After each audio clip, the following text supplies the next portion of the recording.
Have you had enough of the internet today and just wish you could turn it off and turn it back on again and maybe people would be nicer? I hope this video can give you a little relief from everything else the internet is spewing today. Daily Dems, doing the work, making noise, and fighting back, day 161. It's the start of a new week, which means we have a new repping the rep. This is Ami Bera. He represents California 6. He has been in Congress since 2013. He's the former chief medical officer for Sacramento County, California. And he is one of 6 Democratic reps who are also doctors. And he wore his white coat to vote no on the big ugly bill.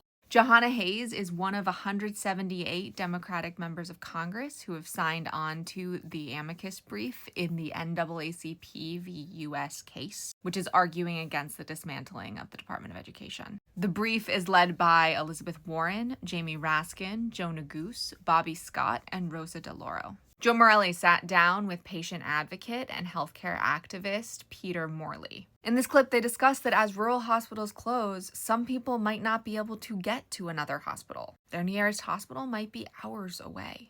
Angie Craig reintroduced her no stocks resolution last month, but posted this reminder today. It basically says that members of Congress cannot own stocks. She has been introducing this since 2022. Alfred is one of the founding members of the Lowering Costs Caucus. They made their announcement last week. Other members include Derek Tran, Hillary Skolton, Greg Landsman, and Maggie Goodlander. Alfred said, "I'm the daughter of a train driver. I'm a millennial with student loan debt. I'm a renter looking like so many Americans in this country." Milla Jayapal was on the weekend last week. She talked about the 2 shadow hearings, or as I call them, people's hearings that she hosted.